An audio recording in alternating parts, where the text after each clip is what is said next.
Hello friend, welcome to my channel. आज जो आपकी क्लास है वो हिंदी की है, जो आपकी सभी परीक्षाओं के लिए इम्पोर्टेंट क्लास है, जिसमें भी आपके हिंदी पूछी जाती है। सबसे पहले आप हमारे चैनल को सब्सक्राइब कर लीजिए।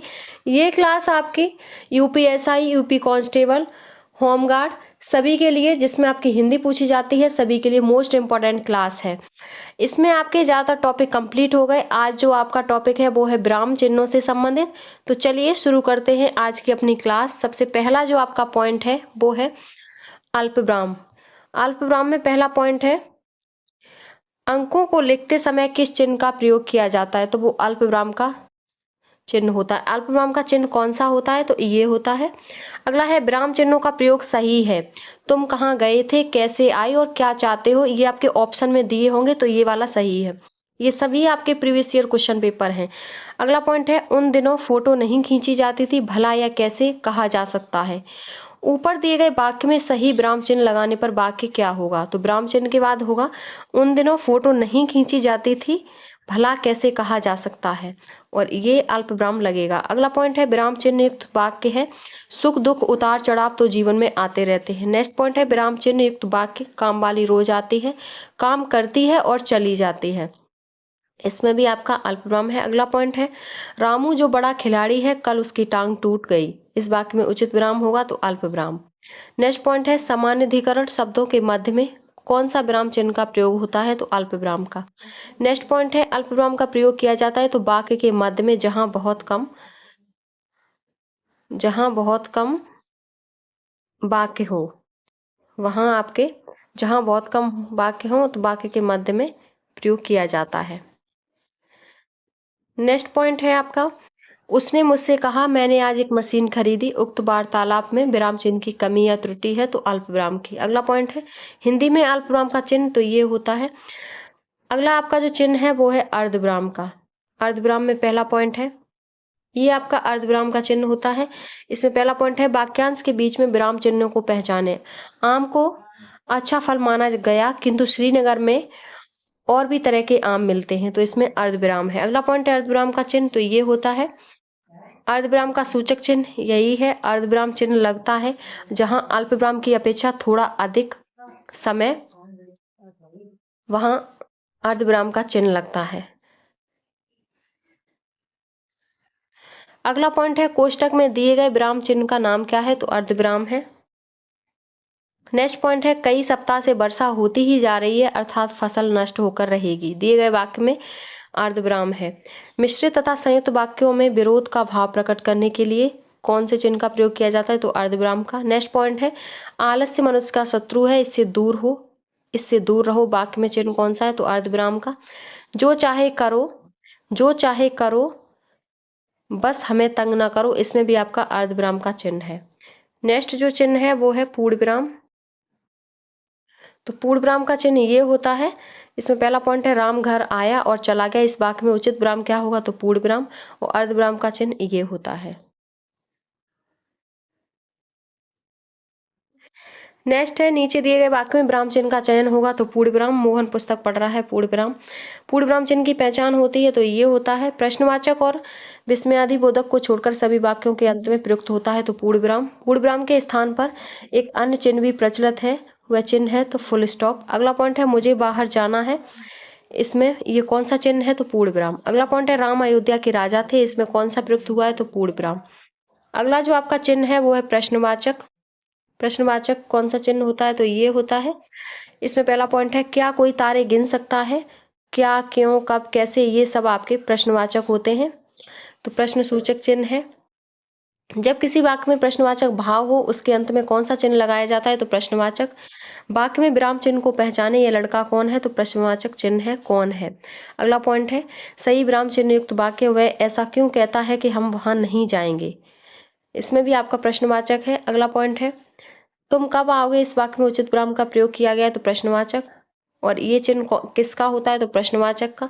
किधर चले गए, ये भी आपका प्रश्नवाचक चिन्ह है।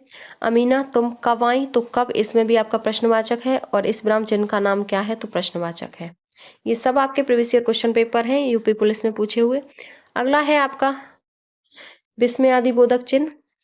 ये होता है विस्मयादिबोधक चिन्ह ये होता है। इसमें पहला पॉइंट है सही विराम चिन्हों वाला वाक्य कौन सा है।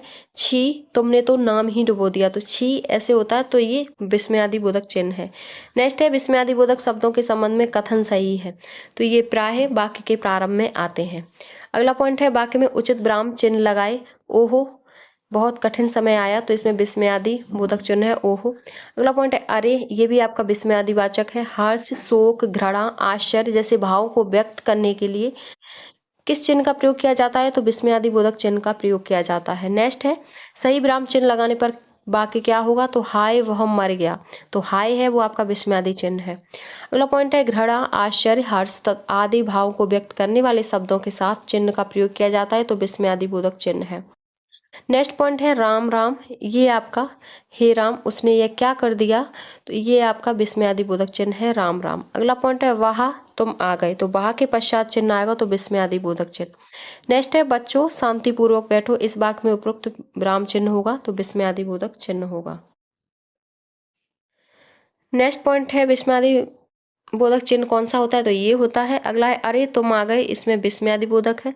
आहा तुम्हें पाकर कितना आनंद आ रहा है, इस वाक्य में आहा शब्द के बाद विस्मयादि बोधक चिन्ह आएगा। ओहो इसमें भी आपका विस्मयादि बोधक चिन्ह आएगा। अरे वाह इसके बाद भी आपका विस्मयादि बोधक चिन्ह आएगा। मनोविकार सूचक शब्दों वाक्यांशों तथा वाक्यों के अंत में चिन्ह का प्रयोग होता है, तो विस्मयादि बोधक होता है।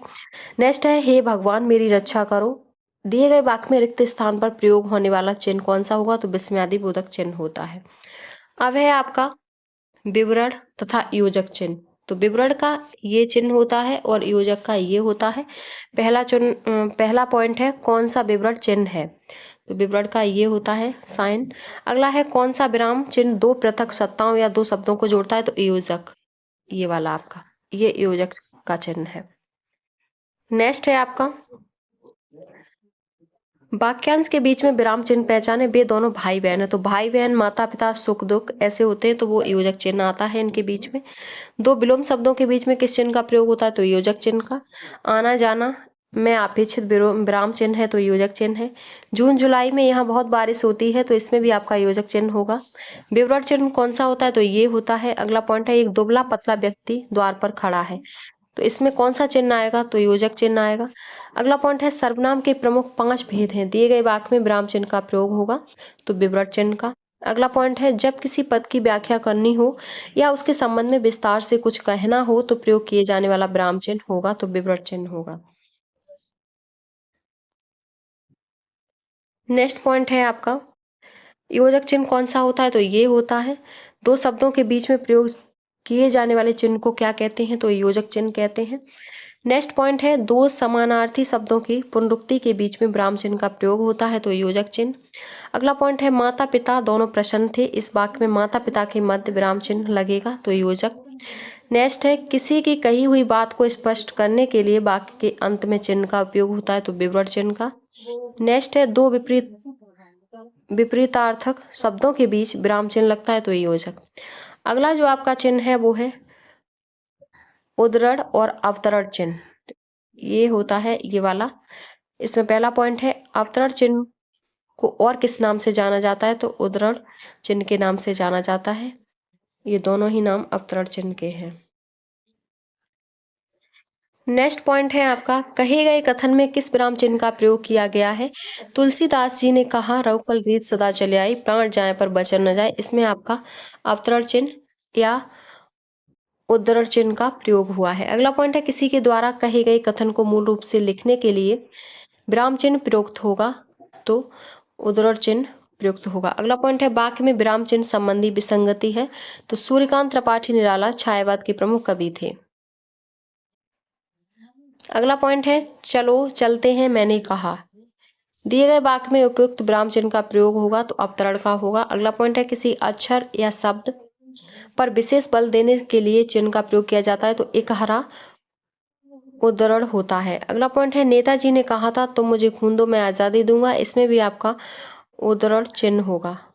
अब है आपके अन्य पॉइंट जो आपकी परीक्षा में पूछे हुए हैं, तो अन्य पॉइंट है। पहला पॉइंट है इसमें किस चिन्ह का प्रयोग लिखते समय किसी शब्द को भूल जाने पर किया जाता है, तो वो विस्मरण या त्रुटिपूरक चिन्ह होता है। अगला पॉइंट है निर्देशक चिन्ह को अन्य किस नाम से भी जाना जाता है, तो रेखिका चिन्ह के नाम से जाना जाता है।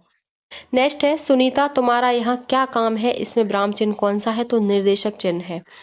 अगला पॉइंट है किसी भी शब्दों की बराबरी के बारे में बताने के लिए किस चिन्ह का उपयोग होता है, तो तुल्यता सूचक का। अगला पॉइंट है किसी बड़े नाम पद आदि का संक्षिप्त रूप से लिखने के लिए किस चिन्ह का प्रयोग किया जाता है, तो संक्षेप सूचक ये होता है। अगला पॉइंट है इस चिन्ह को किसको इंगित करते हैं, तो कोष्ठक से, ये कोष्ठक का चिन्ह है। नेक्स्ट है नाटक या एकांकी में निर्देश के लिए चिन्ह का प्रयोग होता है, तो कोष्ठक। अगला पॉइंट है हंसपद विराम चिन्ह है, तो हंसपद का ये चिन्ह होता है।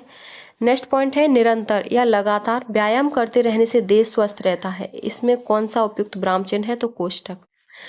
अगला पॉइंट है क्या प्रधानाचार्य आज नहीं आए, इस वाक्य में उपयुक्त विराम चिन्ह होगा, तो ये आपका क्या प्रधानाचार्य आज नहीं आए, तो इसमें आपका ये चिन्ह उपयुक्त होगा। अगला पॉइंट है हम आकाश का वर्णन करते हैं, पृथ्वी का वर्णन करते हैं, पर कीचड़ का वर्णन कभी किसी ने नहीं किया है। दिए गए वाक्य में उपयुक्त विराम चिन्ह का प्रयोग होगा,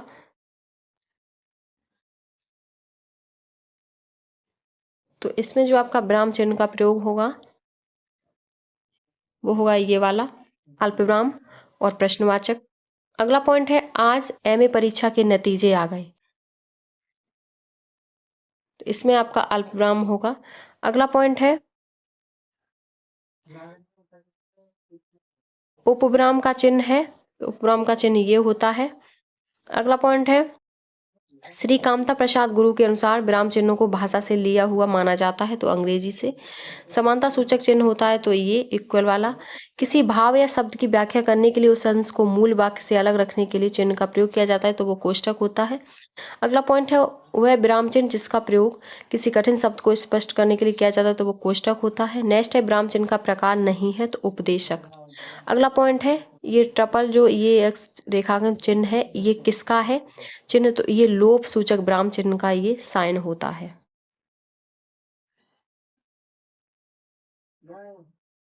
नेक्स्ट पॉइंट है किसी पद उपवाक्य आदि की विशेषता दिखाने के लिए शब्द के नीचे एक रेखा खींचते हैं, उसे क्या कहते हैं, तो अधोरेखा।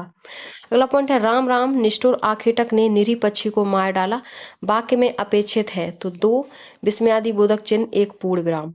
अगला पॉइंट है मेरा भारत महान या विश्व शक्ति महाशक्ति कैसे बने, यही है महामहिम का महास्वप्न विजय 2020। इस वाक्य में विराम चिन्हों की संख्या है तो 5 है। नेक्स्ट पॉइंट है हंसपद विराम चिन्ह का प्रयोग होता है तो लिखने में अक्षर छूटने का संकेत देने के लिए, ये ऐसे होता है, जब कोई अक्षर छूट जाता है तो हम ऐसे कर देते हैं, ये आपका हंसपद होता है। अगला पॉइंट है बम बस हो गया रहने दीजिए, वाक्य में अपेक्षित है तो बस हो गया, इसमें एक अल्पविराम 1 पूर्ण विराम है। नेक्स्ट पॉइंट है आपका नेक्स्ट पॉइंट है साकेत एक महाकाव्य है में विराम चिन्हों का प्रयोग हुआ है, तो पूर्ण विराम और उद्धरण चिन्ह का प्रयोग हुआ है। अगला पॉइंट है आपका लिपि का विकास, तो पहला पॉइंट है इसमें बिहार की लिपि है तो कैथी लिपि। देवनागरी लिपि का जन्म कहाँ से हुआ है, तो ब्राह्मी लिपि से। हिंदी भाषा की लिपि कौन सी है, तो देवनागरी है। अगला पॉइंट है हिंदी के अतिरिक्त वह भाषा जिसे देवनागरी लिपि में लिखी जाती है तो वो नेपाली होगी। नेक्स्ट पॉइंट है लिपि की आवश्यकता होती है, तो भाषा लिखने में लिपि की आवश्यकता होती है। नेक्स्ट पॉइंट है अधिकतर भारतीय भाषाओं का विकास की लिपि कौन सी है, तो ब्राह्मी लिपि है। नेक्स्ट है गुरुमुखी भाषा की लिपि कौन सी होती है, तो गुरुमुखी पंजाबी भाषा की लिपि होती है। नेक्स्ट पॉइंट है आपका देवनागरी लिपि में किए गए सुधार से संबंधित बाल गंगाधर तिलक द्वारा सुझाए गए फॉन्ट का नाम है, तो तिलक फॉन्ट। अगला पॉइंट है देवनागरी लिपि का सर्वप्रथम प्रयोग हुआ था तो जयभट्ट के शिलालेख में। नेक्स्ट पॉइंट है वह लिपि जो दाईं ओर से बाईं ओर लिखी जाती है तो वो फारसी लिपि होती है। अगला पॉइंट है भाषा लिखने के लिए प्रयुक्त चिन्हों के व्यवस्थित रूप को कहते हैं तो लिपि। अगला पॉइंट है ब्राह्मी से उत्पत्ति हुई किस लिपि की है, तो देवनागरी लिपि की उत्पत्ति ब्राह्मी लिपि से हुई है। नेक्स्ट पॉइंट है देवनागरी लिपि में किए गए सुधारों में पंचमा अक्षर के बदले अनुस्वार के प्रयोग का सुझाव किसने दिया, तो वो श्याम सुंदर दास ने दिया था। नेक्स्ट पॉइंट है आपका देवनागरी लिपि मूलतः है तो अक्षरात्मक। अगला पॉइंट है वह राज्य जिसमें सबसे पहले देवनागरी लिपि का प्रयोग हुआ, तो गुजरात में सबसे पहले देवनागरी लिपि का प्रयोग हुआ था। नेक्स्ट पॉइंट है देवनागरी लिपि के स्थान पर रोमन लिपि स्वीकार करने का सुझाव किसने दिया? तो सुनीत कुमार चटर्जी ने दिया। अगला पॉइंट है आपका मानक लिपि से भाषा में आती है तो एक रूपता। अगला पॉइंट है हिंदी वर्णमाला लिपि में लिखी जाती है तो ब्राह्मी लिपि में। नेक्स्ट है आपका जब लिखने से कोई अंश छूट जाता है तो उसे प्रदर्शित करने के लिए कौन सा चिन्ह प्रयुक्त होता है?